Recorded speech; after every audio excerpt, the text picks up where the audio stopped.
A few months back, I made a video detailing my journey through the first two acts of Hollow Knight's Silksong, in the process detailing what caused most of my 681 deaths during my 60 or so hours in the first two acts. Well, since I've put that video out, enough people have commented and said, hey, you should try Act 3, that I've decided to dive back in, tackle Act 3, see if I could actually get the true ending of the game. The way we're going to be going through Act 3 is linearly, and I'll be detailing mostly the 17 bosses that I encountered in Act 3. You can already see the list shows you how long I fought them and how many times I've died, so go ahead, put your guesses down below as to who's number one and which ones didn't kill me at all. We'll be revealing each of those as we go through the video, but first things first, we've got to get to Act 3. Back in September, I got the standard ending to Silksong. It's kind of dour, the game just kind of ends, you get the credits. It was kind of jarring, to be honest. I thought there'd be more. I started looking into how to get to Act 3. The way you do it is you have to trigger a side quest called Silk and Soul. Silk and Soul is pretty simple. We just got to go talk to the caretaker. He's going to say, hey man, we're going to trap the soul of Grandmother Silk in a soul snare. I just need your help building it. In order to build it, we need the snare setter and 3 souls. I already had one of the souls, the Seeker Soul from Grohl the Great, that real get from the first 2 acts. The other 2 souls are pretty easy to get. One's from the Hermit in the Bellways. He just tosses it to you. And then the other one is from the Maiden at the Ruined Chapel. Once you have all 3, caretaker meets you back up top at the Grandmother Silk boss area. And he's like, all right, we're ready to go. Just play your needle in to trigger the soul snare. And we're going to take care of Grandmother Silk once and for all. Redid the boss fight. I died once redoing it. Kill her again, activate the soul snare, and then this happens.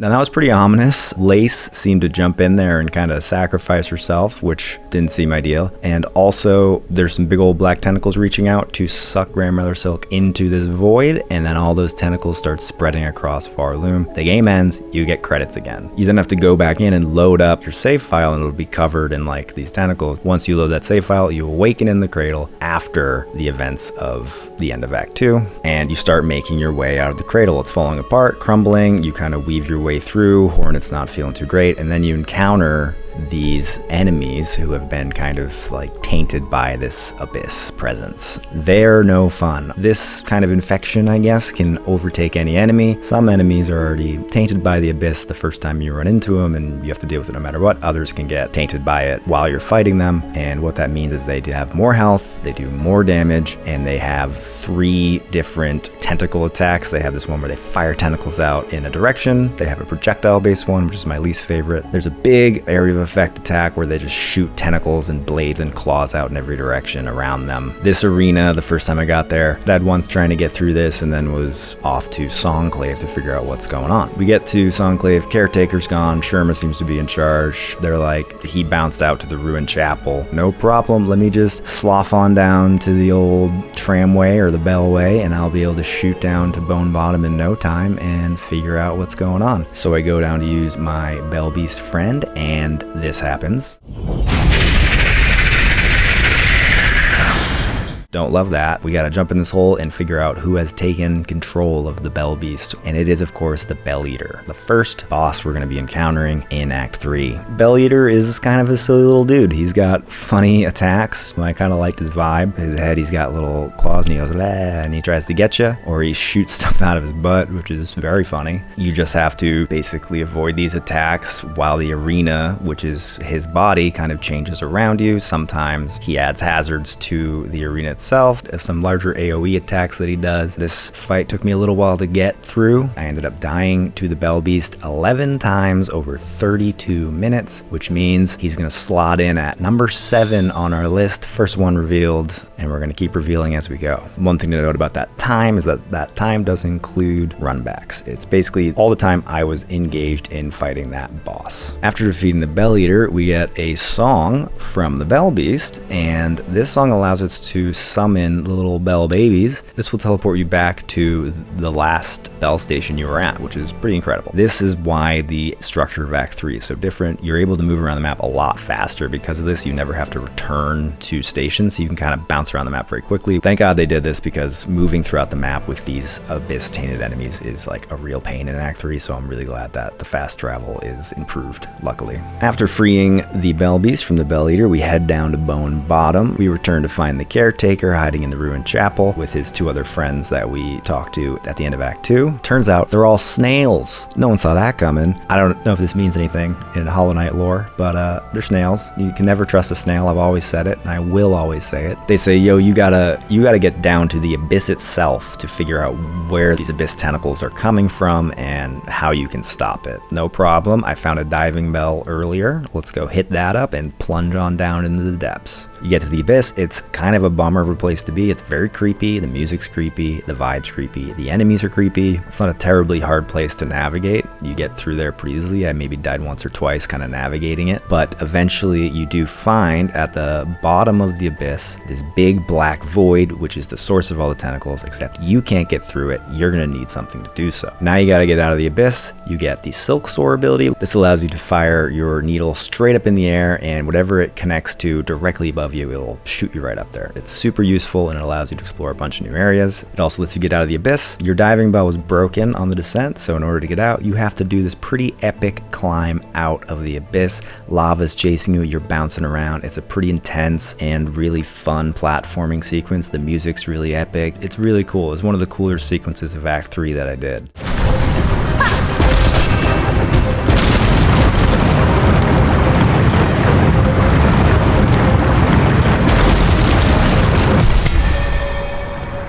So we head back to the snails and we let them know there's this crazy darkness down there that we can't get through. Through some conversation, you eventually realize the only way to get through the darkness is to go into Hornet's memories and find the Everbloom, the true source of light, or something like that. In order to get into your memories, you have to find the 3 old hearts of Varloom. They show you where they are on the map, and this is your main quest of Act 3. This is the goal that'll get you to the end. Let's start hitting them. At this point in the game, I had a completed map that I was using for reference. I turned off all like the locations of items, but it just let me know like where there were spots I was missing. I realized there was this area off to the right called Verdania, and I was like, let's go check that out. Popped over there, found our Green Prince friend from Sinner's Road, and we actually dive into his dream first. I start messing around in there. Verdania's pretty cool. I like fighting these mantis dudes. They're not super hard. Eventually make my way into an arena and get killed, get sent out of the dream, and I'm like, okay, so every time you die in a dream, it just sends you right out. I think I'm gonna come back to this later. I'm gonna do some more exploring. I also, while looking at the map, realized there's an area in the slab I missed, and this looks like it's one of the power-ups. So I head to that area and I try to bind this thing, and lo and behold, I get sucked into the dream of the first sinner, a boss I did not encounter in Act 2. I think you can encounter the first sinner in Act 2, but I did not. So we're gonna fight them here. This fight is quite difficult. The first sinner is constantly teleporting around you. It's very hard to land any consistent damage on them. They have a lot of range attacks with these big daggers that go across the screen in a variety of directions. There's also some pretty aggressive melee attacks that can do a lot of damage to you. The only way I started reliably doing damage was by judicious use of the claw line, and eventually I did get to phase 2 during this fight, and that's when First Sinner reveals their massive AoE attack that like covers the whole screen, these little white explosions. That was pretty tough. I was having a lot of trouble even really getting to the second phase reliably, and so I said, all right, I think that's enough. On this attempt, I died 29 times, and I did not kill the first sinner, so we don't know where the rank is yet. We'll reveal that once I kill them. Currently, for Act 3 and getting to Act 3, which I'm going to include in these total stats, I've been playing for 4 hours and 22 minutes, and I've died 50 times, which gives us a deaths per hour of 11.45. What does deaths per hour mean? How do I contextualize that with other video games, even other parts of Silksong? Well, I'll get to that at the end of the video. Now this is where I stopped playing Silksong back in September. I went and I made that other video and decided I would go back to Act 3 if enough people watched it, if I felt like I needed to beat Act 3. And this is also where I want to shout out everybody that did watch that video. I really appreciate it, especially everyone who commented, and to the elite 20 of you that subscribed from that video. You joined exclusive company in the 127 strong club of my subscribers. So if you like what I'm doing here, the best thing to do is to subscribe. That really lets me know you like what I'm doing and you want me to keep making this stuff. I do it for fun, but it's always nice knowing that there's people to watch it, so really appreciate it. Back to Silksong. It's 3 months later. I did take a lot of notes from the comments in that video. A lot of people commented saying the Reaper crest, which I was basically using the whole time, is kind of garbage. One extended conversation I had in the comments, they said, you should really just try the Hunter crest, like the game's built around it and you can upgrade it a bunch from Eva. And I went, oh yeah, I forgot about that. So I'm back in, equip Hunter's crest, go down to see Eva, get the 2 additional tool slot upgrades, which is very useful. I didn't realize you need to use memory lockets to access more upgrades from her, so I didn't get the second Hunter upgrade yet, but I will come back for it later, don't worry. All right, now we're trying to get back acclimated to Silksong. We start heading to Verdania from Greymoor. I take the train up there and immediately run into an arena with the Greymoor bugs, except they're all the Abyss tainted versions of them. I get through the first couple types of bugs relatively easily. These centipede bugs, I hated fighting the normal version of these, so this Abyss tainted version, I think they call them like the lost version officially, really hated them. I had a lot of trouble with this arena, mostly because I hadn't played the game in 3 months and I was super out of practice, but I was like, all right, this is gonna get me back into the swing of Silksong, get me used to the Hunter crest's moveset again. And so I just kept doing it over and over again, and I ended up dying actually 18 times in this arena before I could get through it. But after it, I felt like I was back in Silksong mode, which was good. I headed back over to meet the Green Prince and head back into Verdania and see if I could finish it. What we have to do here is find little pieces of the Green Prince's memory in order to unlock the final boss fight with him. Didn't have a lot of trouble in Verdania. I liked fighting the Menaces generally. I went back to the arena where I died the first time, was able to get through there pretty quickly. I think they killed me one more time in that arena and then I finished it on the second attempt this time. I find all of his memories. One of those memories is about him hunting a pale stag, so we chase down the pale stag, and this is another boss. Pale stag, I had trouble with. Pretty annoying fight. Pale stag basically just avoids you constantly and teleports away from you the second you get close to them, while firing these like boomerang projectiles around the arena. As you get further in the fight, more and more boomerangs start to appear. They're just slow enough moving that it's annoying. The only reliable way I could do damage is with the claw line, and that doesn't do a lot of damage, and so I was just getting impatient and I kept dying. There's a really long run back to get back to this boss as well, because you have to go back into the dream and then back all the way up to where you tracked it down in the first place. Not super hard, just really tedious, and I was just impatient. And I ended up actually dying 7 times to the pale stag over the course of 37 minutes, which places it 9th on our list of Silksong Act 3 bosses. After I did that, did this quick platforming puzzle to get the last bit of his memory, and then we're off to see what's up with the Green Prince in the final bit of his mind. We track him down, he's having a moment, he does not like that we're interrupting it, and now we have to fight him and a ghost of his former friend, lover, whoever they are, and now we enter the Clover Dancers. This is essentially a rehash of the Clockwork Dancers from the middle of Act 2, which is a fight I really enjoyed. The only difference is here is that they move a lot faster from the start, and one of the dancers you cannot attack at all. You see they're kind of a ghost, and so you have to focus on the other one. Their moveset's also a little different, a little harder to avoid some of the larger attacks. I didn't have a lot of trouble with this. I like these rhythmic fights a lot, and so I was able to get through this pretty quickly. There's a decently long run back, so that added to the time I was fighting the Clover Dancers, but all in all I died 5 times over 25 minutes, which places them at number 12 on our board. After exiting the dream, after killing the Clover Dancers, you get the Twin Hearts, which is one of the hearts you can use to access the end of the game. This is an extra one that's available in addition to the 3 that the snails told you about. But I'm not doing that. I'm getting all 4, baby. We're not skipping any of this content. At this point, I'm feeling pretty good. I'm like, you know what? I kicked the crap out of those Clover Dancers, forgetting how much I struggled with the Pale Stag. Let's just forget about that. You know what? I'm going back to the first center. I'm feeling good. Let's make it happen. We get back to the first center, and I'm feeling great, so I get back in there and I start making very little progress. Eventually I start getting to the second phase more reliably. I think the Hunter Crest does a lot more damage than Wanderer, which I was using before, and having the focus build up to increase your damage is really useful. I keep getting to the second phase, but I'm struggling a lot there and I'm dying a lot. I ended up dying 25 more times to the first center before finally landing the final blow, and I got incredibly lucky on the actual killing blow to the first center, because I'll show you here. I go to make the final blow as one of the AoE bubbles is on top of me. If this wasn't the final blow, that bubble almost certainly would have killed me and I would have had to do the whole fight over. Super lucky, but I'm just happy that I defeated the first center. All in all, I died 54 times to the first center over 1 hour and 44 minutes, which places them at number 2. Who's number 1? Very exciting.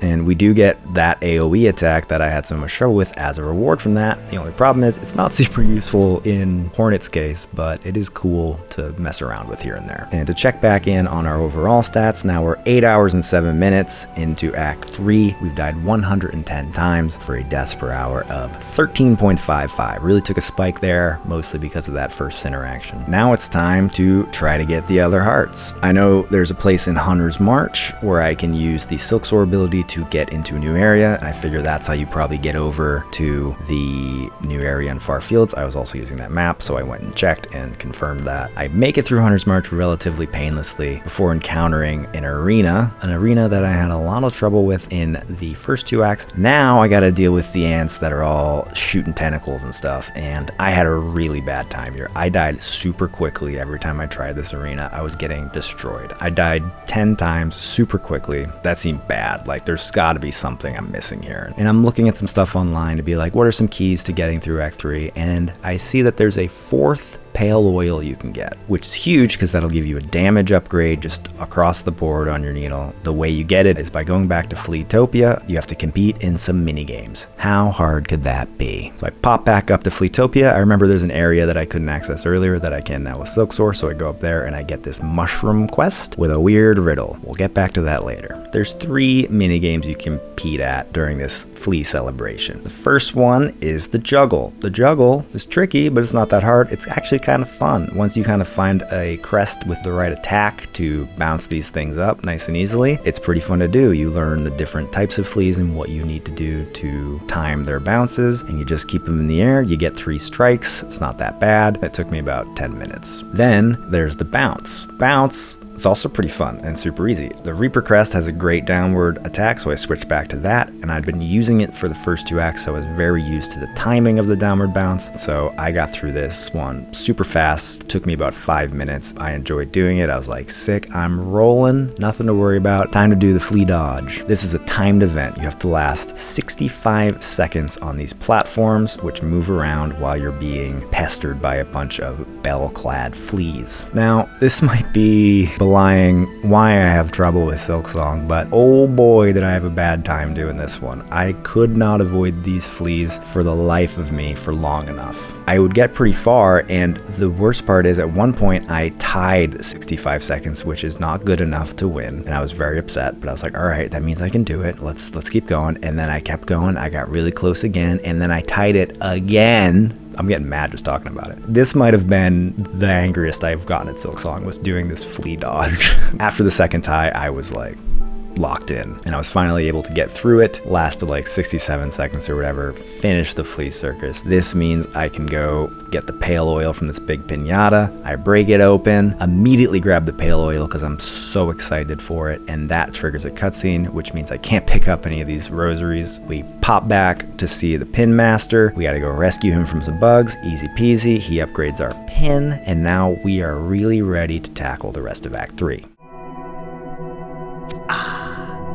So I head back to Hunter's March to face the arena that I had struggled with before. With my new upgraded needle, I get through it on the first try, which feels great. I'm like, okay, that's what I was missing. Confidence through the roof. I explore all this area, encounter some new enemies, get killed by them once or twice. Eventually, I run into this big, weird skeleton down in the far bottom right. This is where we run into Sprint Master Swift. Well, I just did this mini games. Let's do some more. This guy wants to race you. You go through, I think it was 3 or 4 races with him. I can't remember. Only the last one was hard. The other 2, you kind of kick his ass. You can use the claw line on him to suck him back, which feels like he should say you can't do that, but you can do it. Eventually, I got through the last race. This guy gives you a mask shard for completing it, which is great. It means I'm only 1 away from getting another mask. Now I decide I'm going to head up to the Hunter's Heart, which is in the region. I enter this very creepy looking structure, find this very old bug who's not looking too great, and she's like, yeah, pop into the dream if you want. So I head on in there, and we're back in time to the heyday of Scartopia or Huntertopia, whatever we want to call it. We go to challenge her, but first we got to defeat a very small arena. This arena is not super hard, but oh boy do you get sick of doing it the more you fight this boss. I think at the end I only died once to this arena, and it was because I was just trying to rush through it because I had done it so many times. I was like, come on, I want to fight the boss. Eventually Scar Singer Karmelita comes out and you start fighting her. She's very difficult, lots of projectiles, very fast, whipping around the arena. There's some big kind of AoE attacks she does with these big daggers that come out of the ground. She's always jumping and flipping. She has this big spinning blade attack with her dress. Pretty hard boss. I was really in over my head at this point. I didn't make a lot of progress on her. I was having trouble getting into a rhythm of this fight because of the arena at the start. I didn't make a lot of progress. I think I got to the second phase a couple times. Eventually I bail on this fight after dying 24 times and decide I'm going to try again later. This is also the boss fight where I realized that the tools don't cost shells to recharge when you use them in dreams, which means if you fill up your red tools before going into a dream, you can basically just spam them and not be worried about not being able to recharge them when you die. I decided it's time to go level up some more, find some more of the optional bosses, do some exploring. At this point in the game, I've been playing for 12 hours and 34 minutes, and I've died 150 times, which is good for a deaths per hour of 11.94. So I start trying to find places I can access with Silksong. There's a spot in Blasted Steppes that I go to, and I'm able to find a mask shard in there, which is super useful. I just keep exploring Blasted Steppes a little, eventually running into this little bug dude who's calling for my help. Well, he's adorable. Let's see what up. I didn't recognize him yet, but he takes me all the way back to Gourmand, who's our friend who we run into throughout the game. He's always fighting bugs and having a great time riding this little bug dude, and he does not seem to be doing too great. It seems like he's been taken over by the abyss, and we have to set him free. There's only one way to do that, and that's fight him to the death. This fight is annoying. I had a lot of trouble with this fight. It's a really small arena, and he shoots a lot of large AoE attacks and projectiles. I kept getting hit by the projectiles over and over again. I eventually had to craft my strategy into just basically avoiding that specific attack and baiting him into doing it so I could jump over him and attack him from behind while he was firing those projectiles. Eventually, after being patient using this strategy, I was able to defeat him. All in all, to the Lost Gourmand, I died 16 times over 24 minutes, which ranks him 6th. So this list is starting to fill out.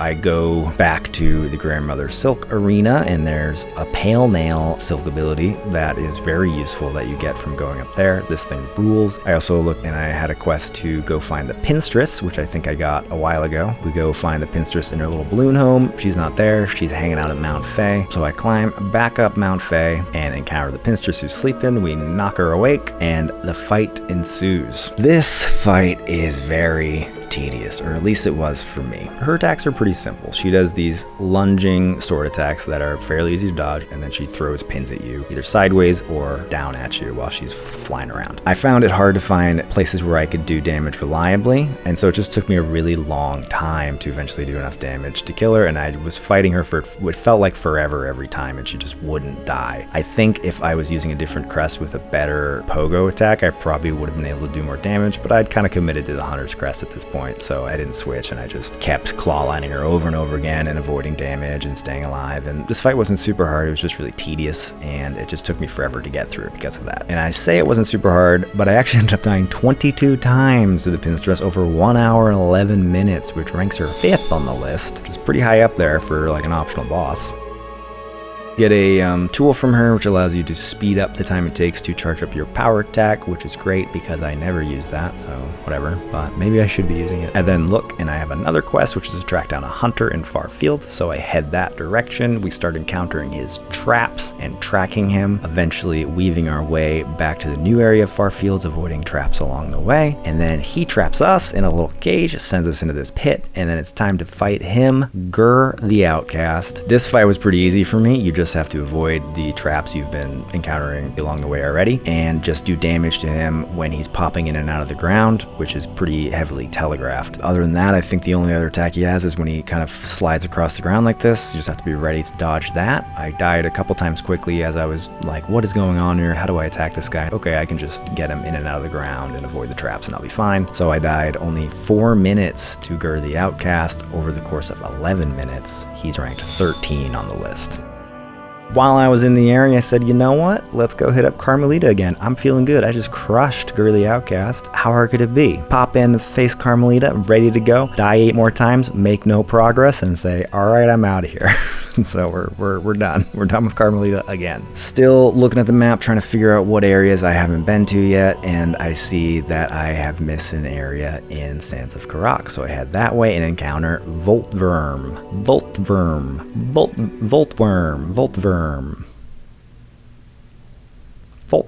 And this fight was super easy. I think the first time I encountered him, I had gotten zapped a bit on the way there, or I just wasn't paying attention and got hit by his AoE. He essentially just fires all these different electrical AoE attacks at you, and you just have to dodge those. And you can do that just by kind of casually walking around between them. Didn't have much trouble with this, died once, came back and killed him pretty quickly. You're doing so much damage at this point in the game that I crushed him. Maybe this guy I was supposed to encounter earlier, but this is when I encountered him. For him, I died once over the course of 5 minutes, which ranks him 15th on the list. Now, it's time to do the mushroom quest that I got while I was in Fleetopia. This was pretty fun. I think there's a quest like this in the first Hollow Knight that I never did, but Mushroom Dude's a homeboy. You basically have to find him at all these different locations. I solved most of the riddles on my own. I had to look up a couple, especially the last one. And the last one, once you fire up through the ceiling, takes you into a pretty difficult platforming sequence. This sequence is pretty hard. It took me a long time to do it. It took me probably like 40 minutes to get through it, but I didn't die a lot because you can farm these worms, much like the worms in the Wormways, for silk and then heal if you take too much damage. You have to kind of bounce over and around and claw line into these platforms while you're hanging on the wall. Eventually you get through this, you find the last mushroom location. He fires up into the air like a weirdo, and then you can go up onto the surface and find a memento in one of these kind of blown out houses. The mementos you can just store in your house in Belhome. If there's a reason for these, let me know outside of just putting them in your house. Now we're going to do another stat check. Currently, we're at 17 hours and 39 minutes. We've died 212 times, which brings our death per hour to 11.90. Time to go try and get another one of these hearts. I decided I'm going to go for a different one than Karmelita, so I head for the encrusted heart up at the Coral Tower. You go into the dream of this dude sitting on a throne, and you're thrown into the Coral Tower, which is an absolutely beautiful area. I really love the aesthetic here. The tower is basically a sequence of gauntlets that you have to get through in order to get to the final boss. The first arena is a lot of ground enemies, a few flying ones. It's pretty easy to get through the first arena. The only thing that I had trouble with is the conch flies, because I hate them. If you notice, they're very similar to the way the fleas attacked you in the dodging minigame, so clearly I have trouble with things that go horizontal across the screen. They would kill me a lot. I think I died a total of 3 times in the first arena. Mostly it was later on when I was trying to just rush through it and get to the other ones. The second arena is where they had the most trouble in the Coral Tower. It's very long. There's a large variety of enemies, ground enemies, flying enemies, enemies that throw projectiles, enemies that are just big and bash in you, like these big dudes, enemies with area of effect attacks. There's a big variety and it goes on for a little while. This dude, when he drops down, was a real pain at first, even more of a pain because right after you beat one of them, 2 of them spawn. This is when I really started judiciously using the tools, especially tax, to do damage on these guys while I was in the dream, because you get a free recharge. Yeah, I just kept getting hit by these big dudes or kept getting hit by the conch flies. Man, do I hate these things. In this arena, I ended up dying 14 times total. Arena 3, once I did finally get there, there's a lot of flying enemies in Arena 3. Eventually, at one point, the entire floor becomes spikes and you have to hang on the wall. I ended up dying during that sequence, and then when I got back the second time, ripped through it and was able to keep moving. Now, luckily, after getting through Arena 3, you get a shortcut that unlocks back to the beginning, so you can skip straight to Arena 4, which is super useful. Now, Arena 4, you're on these platforms above spikes. The platforms are shifting. It's just a big variety of enemies again. Luckily, you can hit the ground enemies into the spikes, which is pretty useful. And I actually didn't have a lot of trouble with this arena. For some reason, I got through it on the first try, which was awesome. In total, I died 19 times on the Coral Tower arenas. Number 2 is definitely the hardest. Now it's time to fight the boss at the top of the tower, and it's Crust King Kahn, which is really fun to say. Crust King Kahn. Crust King. King Kahn. I did not have a lot of trouble with Crust King Kahn, which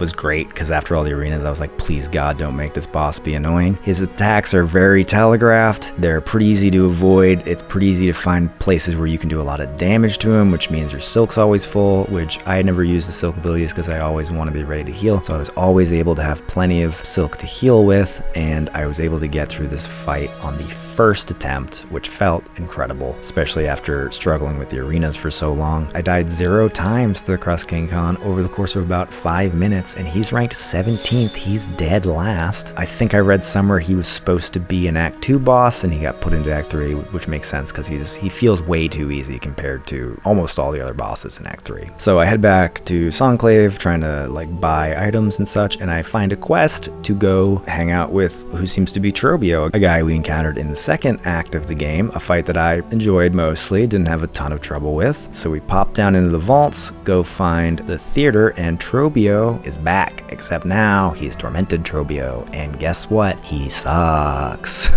Boy, did I have trouble with this fight. This fight is very similar to the first fight, except there's way more going on. All of his bombs that he throws out that shoot these like beams out, instead of shooting 2, they shoot 4. I think he throws more of them. He's moving around a lot more. He's just real annoying. I had a lot of trouble with this. He does the tornado attack, but it's harder to avoid because he's throwing stuff everywhere. This fight's a real clusterfuck, and for someone like me, who, as you saw from the Flea dodging again, not great at avoiding damage, I was running into him, I was running into the beams from the bombs, just constantly just dying over and over again. I had a terrible time fighting Trobbio. I just kept going, kept trying to do it, and eventually I was able to get through it after 33 deaths over the course of 1 hour and 11 minutes. He comes in at number 4 on the list.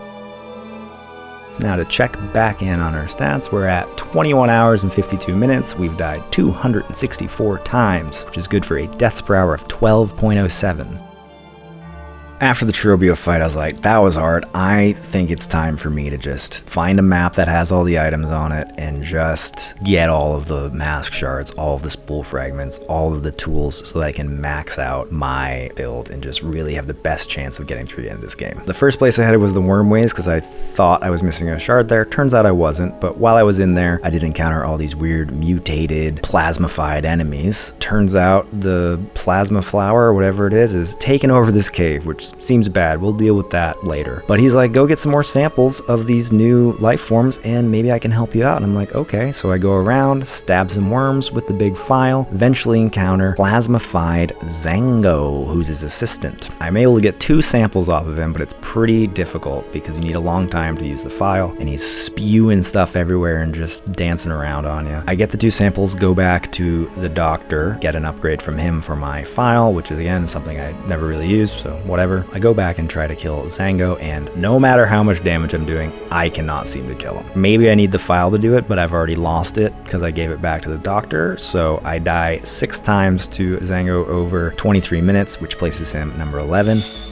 And I don't kill him because I can just leave. You're not locked in here with him. I don't think I need him to beat the game or to get all the items, so I'm just gonna leave him there. And so I just left this dude in the Wormways for eternity. I go on a real collecting spree. I get the last of the mask shards, which feels great. I get the last of the spool fragments, which feels great. It means I can stop using that spool extender to get 2 full charges. And I get the last of the tools, which also feels great. And then I remember, oh wait, wasn't there something else I was supposed to get from Eva? So I figure out what I have to do for that. Turns out you have to use the memory lockets, so I go do that, go back and visit her, get the second Hunter Crest upgrade, so now I'm doing more damage with that, have the improved focus, and I also get her to bind with me, which means whenever I rest at a bench, my Silk regenerates super fast, which is very useful for some of the latter boss fights. I'm then looking around, I'm like, what other bosses are left here? I realize there's the Watcher on the edge. I see him on the map I'm using, so I go pop up, find him in Sands of Karak, sing a little song to him, he starts attacking me. This is a classic duel, lots of basic sword attacks, lots of big lunges. You kind of have to stay away from him and pop in and out and do damage. He kills me a couple times, but I'm able to use tools and just keep wailing on him when the attack windows open up. I do so much damage at this point. I have maxed out Silk and masks that I don't have a ton of difficulty with this fight. He ends up killing me 2 times over the course of 10 minutes, which ranks him 14th on the list.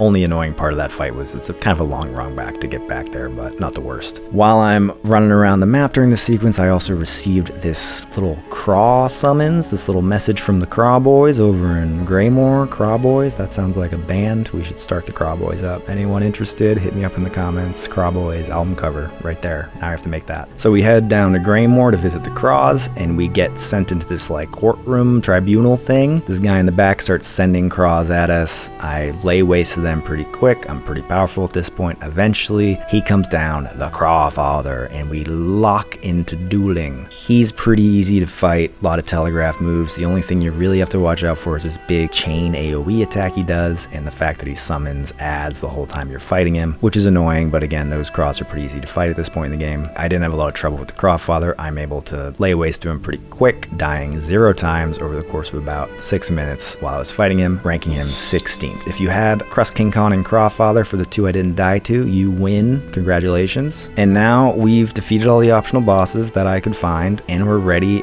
for the final stretch of the game. My current stats, checking in for the final time before the end, we're at 24 hours and 58 minutes, 275 deaths, which is good for a deaths per hour of 11.01. Now it's time for the final stretch. I had to use a map to find out how to get to the Pollen Heart. I don't know how people are finding this on their own, but I get there into this kind of upper region of Shellwood, navigate my way through a small platforming puzzle, and eventually run into Shrine Guardian Seth. Try to just walk past him. I'm like, we're cool, don't worry about it, man. And he's not happy about that, so we engage in a battle. This fight's pretty fun. I didn't have a lot of trouble with it. It's a classic technical kind of duel. He has this shield that whenever you hit it, it makes a very satisfying bong sound. All of his attacks are horizontal, and so you quickly learn to really start jumping over him and using the horizontal dodges to avoid his AoE attacks and things like that. I got into a rhythm with this fight pretty quick. Eventually I started baiting him into attacks that I was laying down because he does this AoE ground pound and then fires like this fire circle out, and I could bait him into landing right on my attacks and do a ton of damage to him that way. On my last run where I was fighting him, I got very lucky and got totally bailed out by the dice tool, which gave me a free hit. That happened right before I did the final blow. You can see it here. Very lucky, very happy that it happened, because in the end I only died 6 times to Shrine Guardian Seth over the course of about 30 minutes, which ranks him number 10 on the list. With him out of the way, we can head into the shrine and go for that Pollen Heart. We fade into another dream, encounter this big, floofy, elegant looking flower, and they immediately start attacking us. This fight's a bit tedious. The first phase is really easy. I got through that no problem very quickly almost every time. The second phase, you have to go into this big chamber where you have to hang on the wall the entire time because you cannot land on the ground. If you fall into the thorns, you spawn on a small platform that goes away right after you jump off of it, or just disappears underneath you if you're not fast enough.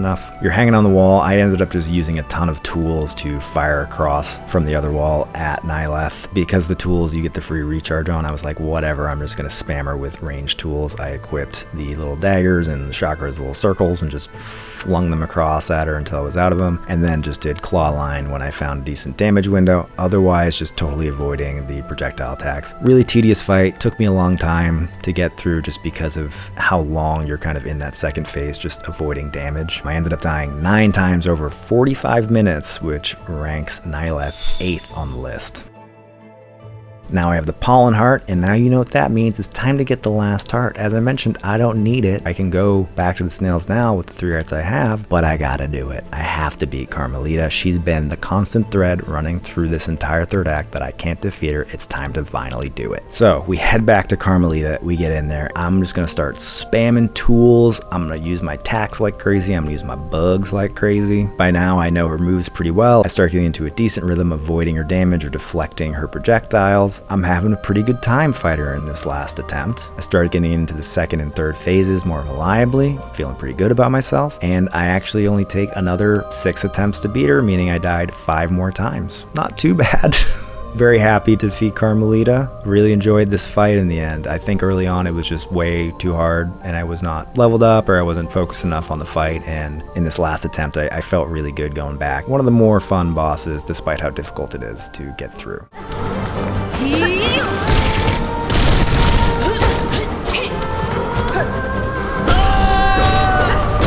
The arena on this really adds to the overall time. You're gonna see that as I died 37 times over 1 hour and 51 minutes, ranking her number 3 on the list. It's not number 1, which means there's only one left, and you know who that could only be, and that's of course the final boss, who we're about to get to. We head back to the snails. They're like, great, we can send you back into your memories now. We go into the red memory. We see an adorable little baby hornet, which is just the cutest little thing you ever saw. Eventually getting through all this memory business to get the Ever Bloom, which we need to pierce the darkness and finally purge the abyss, grandmother's silk, all of it from Farloom. We get back into the diving bell, head back into the abyss, get back to where we were way back at the beginning of Act 3, and this time we're ready to dive in.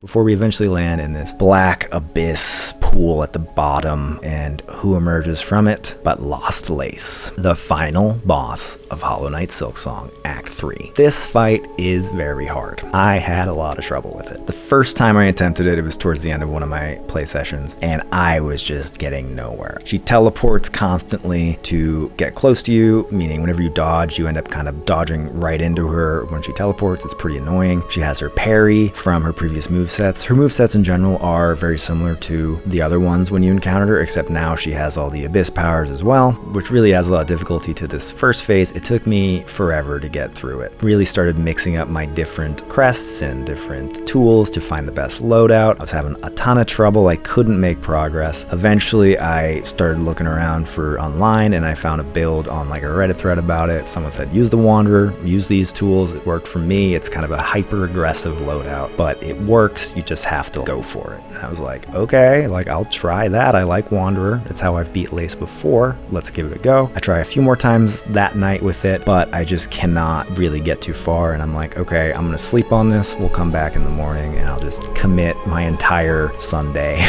to trying to beat Lost Lace if I have to. And in that first session against Lost Lace, I died 38 times. Morning, I come back, I start being hyper aggressive with the Wanderer crest. I think the biggest thing in this build that helped me out was using the sprint enhancement tool. It's called this. I forget what it's called. I can't remember any of the names of these things, but it lets you run faster using Silk, and that lets you get out of her parry attack when she does it horizontally more reliably, which I would always try to dodge, even though you just have to jump to avoid. Using this tool really helped me get away from that, and that was very helpful. I also started being way more aggressive and just trying to do a lot of damage to her very quickly. That means I kept my Silk up, which means I could heal more when I did take damage. It was basically a brute force of Lost Lace, which isn't great, but you gotta do what you gotta do. During this whole attempt, I start getting to the second phase more reliably. I start getting through the second phase a few times. I get to the third phase like 3 or 4 times. I'm starting to use my bug, feeling great. The progression on this second session of fighting Lace has been so satisfying. I eventually get really close and use the last of my red tools on this attempt, and I fail it. That's attempt number 57. And I go, damn, all right, I'm standing back at the bench. How am I gonna get through this without tools? Might be too hard. I might need to go back and farm, but getting out of the abyss is kind of a pain. And I say, you know what? Let's do it one time without any tools. Needle only, hardcore, me and you, Lace, let's do it. And so I jump back in, get through the first phase easily, get through the second phase, crushing it. Third phase comes along, and I'm feeling great. I'm dodging all the attacks. I feel incredible. I'm a golden god floating among the abyss, and I'm able to kill her on this attempt without any tools, which feels incredible. Most of the boss fights in this game, when I finally beat them, I'm like,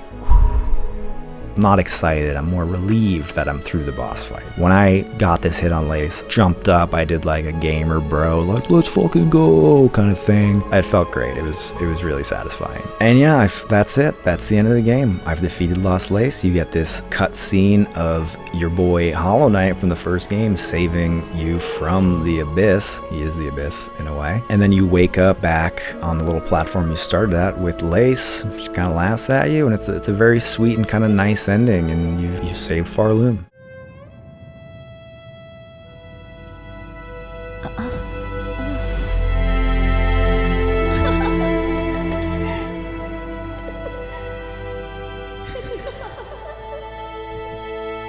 It's really really nice, and I was much more satisfied with this ending than the original ending, obviously, because the original ending is very dark and kind of weird, and I was glad that the true ending is much more satisfying. I also, since I did the mushroom quest, get this cutscene with Mushroom Boy.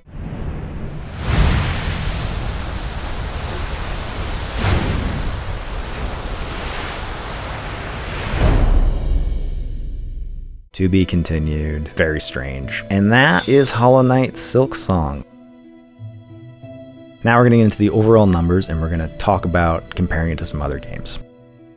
From the first video, in Silksong Acts 1 and 2, I died 681 times over the course of 58 hours and 50 minutes, meaning I had a deaths per hour of 11.58. In Act 3 of Silksong, I died 351 times over 29 hours and 24 minutes, good for a deaths per hour of 11.94. That brings our Silksong total to 1,032 deaths over 88 hours and 14 minutes, which is good for a deaths per hour of 11.7. Now, you may be saying, what does that mean? Does that mean it's hard? I don't know. I'm not giving you any additional context. Well, here is some. Since my last video, I've played another Metroidvania, Nyleth, which is a very wholesome and kind of cute and very easy Metroidvania. I totally recommend this game to anyone that just wants like a nice chill time and a similar style of game. In Nyleth, I died 35 times over 8 hours and 57 minutes, which is a deaths per hour of 3.91. Speaking of more similar games, Ori and the Will of the Wisps, which I played years ago. That game tracks your deaths for you, which is great. I was able to go back and check those. I died 141 times over 16 hours and 20 minutes, good for a deaths per hour of 8.63. So Silksong is like another factor on top of that at around 12. Some other games to throw in there, I have data on Hyper Light Drifter, which is a top-down dungeon crawler, kind of Zelda style game modeled after old NES games. Great game. That game, I died 130 times over 8 hours and 55 minutes, which is good for a deaths per hour of 14.58, which is very high, but there's a reason for that. And then I also played Celeste, which a lot of people in the comments of the last video were talking about, and I've never played it. It was a very highly reviewed game, so I was like, I'll check this thing out, sure. Well, in Celeste, over the course of 6 hours and 28 minutes to get through just the main story, I died 1,297 times because, oh boy, is that a game where you are just dying constantly. The deaths per hour on Celeste is 200.57, which is hilarious to look at next to all these other games. And I think that's where it's worth talking about what these stats mean and how you should use them and how you should be comparing things. Celeste didn't drive me insane. The end of the game was very difficult and I was getting pretty frustrated, but for the most part I was dying constantly and I was fine with it because the cost of death in that game is nothing. When you die, you respawn in the room you were in instantaneously. You don't lose anything except for the strawberry you might have collected if you hadn't landed on the ground yet. In games like Nyleth and Ori and Will of the Wisps, dying resets you to the last manual checkpoint, be it like a bench in Silksong, or in Nyleth it's these big statues, and Ori it's these different like wells you spawn at. And in both those games, you don't lose any of the currency you've collected, you just get reset and have to go back and fight the enemies that have respawned. It's not a huge cost to death. In Hyper Light Drifter, when you die, you get reset in the room, but you are reset a bit from an item perspective, and you have to recollect things, and you have to rebattle all the enemies in that room. That's a little more demanding from a gameplay perspective, but still not that intense. I put that kind of in the middle of like penalty of death. And then on kind of the upper end, you have a game like Silksong, which is more of like that true kind of Souls-like loop, where when you die, you lose all of your currency, at least the rosaries, you don't lose your shells, so at least you get to keep those, but you lose all of your money used to buy items. You also get a debuff essentially because you lose the end of your silk meter. Whatever additional silk segments you've collected are gone until you can capture your husk and get that segment back, which is pretty annoying. So the cost of death in Silksong is definitely the highest of this set of games. So there you go. I think the key thing you want to look at here is the comparison between Nyleth, Ori, and Silksong. Silksong's just so long. You're doing some of these sequences for an incredibly long time, and that's what really makes it feel super hard. If it was a much shorter game like Hyper Light Drifter that was really difficult, I think people would be talking less about the difficulty and more just about, oh, it's a great game. But because it's like this game that you're playing for like 88 hours, and I'm dying thousands of times, like it starts getting the reputation of a really hard game. But in the end, I was happy I went back to do Act 3, and I was really happy that I played the game in general, because I really liked the game at the end of the day. I'm not gonna like rate it, but I was really happy I played it. It's one of the better games I've played in a long time, and I really enjoyed my time with it despite the frustrating moments throughout it, and that's that. So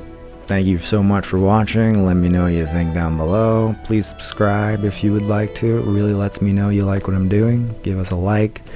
And thank you so much for watching.